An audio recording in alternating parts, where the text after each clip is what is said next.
When people ask, was Cyclops ever a bad guy? Everybody points to this comic.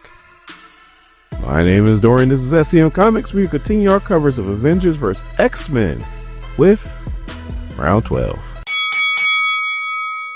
Our story starts off with Captain America, and it looks like he's at the Grand Canyon. And he's like, I'm sorry it's come to this. I respect you and your space, but I'm at the end of my rope. And at first I'm thinking, like, is he talking to God or talking to one above all? Like, he might need one above all's help to get him out of this one. But then he just keeps talking and he keeps talking. And finally he's like, will you help us please? And we turn the page, we see he's talking to the Hulk.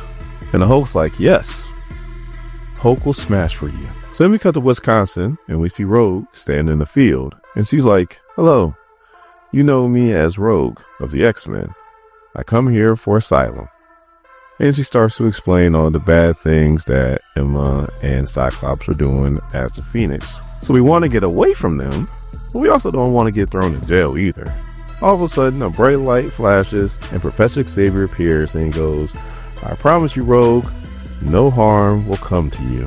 This is a safe harbor. And Rogue's like, Professor Xavier, what are you doing here? So he goes, tell the others that they're safe here too, as Professor Xavier is standing with the Avengers. So all the other X-Men start coming out the woodwork and start meeting with the other Avengers. So then Bobby, Iceman, goes to Professor Xavier and is like, I know Scott's like a son to you and he was like a brother to me. Professor Xavier's like, I love him and I love you too. I love you all. And Bobby's like, I know you do, but I'm telling you, it's time. And Professor Xavier goes, I know. So then we cut to Utopia, and the only ones there are Emma and Scott. And Emma's like, I know what you're thinking. Scott's like, get out of my head. She's like, I don't need to be in your head to know what you're thinking right now. You're thinking that ever since the others fell, we've gotten extremely stronger. So now you're just like, if I could only get the rest of the Phoenix Force from Emma. And Scott's like, no, but clearly you've been thinking about it. So Emma's like, darling, the only thing I've been honestly thinking about is burning this world down and starting over from scratch. Every time I close my eyes, I can see it. It's clear as day. And Scott's like, I can see it too. So as they're both surrounded by Phoenix fire, Emma's like, so why don't we just do it? Why don't we just burn this place down and start over? Finally, Scott's like, Emma, you need to stop.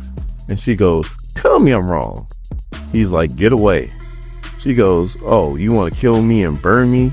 And all I've ever wanted to do is love you? And then Scott's like, Emma, what's wrong with you?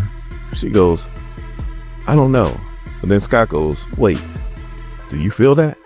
All of a sudden we see Professor Xavier just stand on the beach and he goes, it's over, Scott.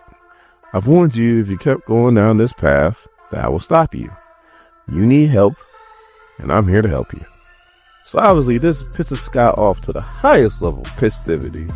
And he's like, the ego on you. I finally put the world in the way that it's supposed to be. I did it, me, and that kills you, don't it? So then Professor Xavier is like, you sit as judge, jury, and executioner for the human race, even though I specifically taught you patience. So Scott's like, no, you're not doing that. You sat there in your chair for years and did nothing.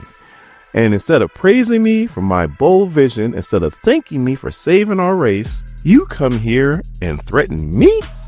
Professor Xavier's like, I told you. I didn't come here to argue with you. I come to shut you down. So Scott's like, you don't have the power. And Professor Xavier's like, I do, Scott.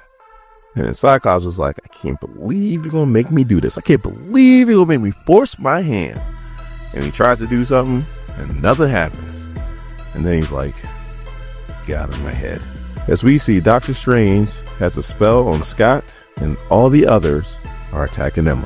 So now that Scott realizes that it's a mixture of Professor Xavier and Doctor Strange messing with him, he uses his full power and he breaks free. But then Professor Xavier starts using his full power. He goes, sit down, boy. That's exactly what Scott does. And Professor Xavier's like, I asked you, I begged you to please stop. And you want to do this. And now look at the madness we're in. So Emma's like, Scott. And Storm's like, hold on, Emma. I always wanted to do this to you.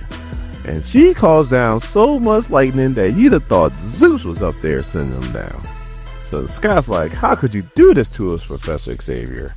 How could you betray your own people? And he shoots an optic blast. Captain America comes with his shields and blocks it, which is very impressive because that's an optic blast mixed in with the Phoenix Force. So that thing's powerful.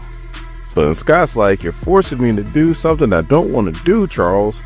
But he doesn't see Scarlet Witch behind him, and she hits him with a hex spell that fries the bejesus out of him. And Emma's like, what is wrong with you mutants? We're doing this for you. And she blasts the bejesus out of Wanda. So then the Hulk comes in hot. I mean, he creates a big, huge crater, and he's about to pummel Emma. And all of a sudden, you see the symbol of the Phoenix, so you know he caught all of that. So now all Scott wants to do is kill Charles, and he's going right after him. All of a sudden, Magneto steps in the way and was like, stop, Scott. I'm the one who called everybody here. And Scott's like, you? And Magneto's like, you wouldn't listen to me. So then Scott hits him with some Phoenix fire. And, you know, this pisses off Wanda. She's like, Father! She uses her powers to try to save Magneto. Thor comes in and Scott just blasts him away. Then the arrow comes out of nowhere and hits Scott right in the back of the neck. So you know Clint Barton's like, take that, punk, because he got freaking seed. So obviously this does nothing to Scott, and he pulls the arrow out and he's like, you see that, Xavier? They're trying to assassinate us. This is who you side with? Then all this ice comes out of nowhere and hits Scott right in the face. And then Bobby's like, it's not us, you. You're the one that we're sick of. Damn you, Summers. So then Professor Xavier is trying to plead with Scott. And then Scott's like, I told you to get out of my head. He starts using his power, and then Professor Xavier falls back. So he might be a strong telepath, but he ain't the Phoenix. And then out of nowhere, Scott goes, I'm sorry, Emma. And then he takes off, hits her with a blast, and Emma's like, I can't believe you.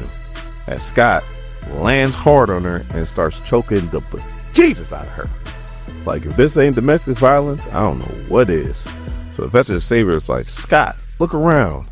I beg you, son, stop now. And all of a sudden we see Scott, who now has the full power of the Phoenix, and he goes, you are not my father. Professor Xavier yells, this is enough. And Scott goes, it is. And then he hits him with a Phoenix blast. He falls back. Hope yells no, and then he hits him with a huge Phoenix blast, and Professor Xavier falls backwards as Scott stands over him. So then Scott, crying, goes, why? Why'd you make me do this? Why couldn't you just leave me alone? Wolverine puts on his mask and goes, Hulk, throw me. And that's exactly what he does. But unfortunately, Scott is so hot that Wolverine pretty much is burnt down to his adamantium skeleton.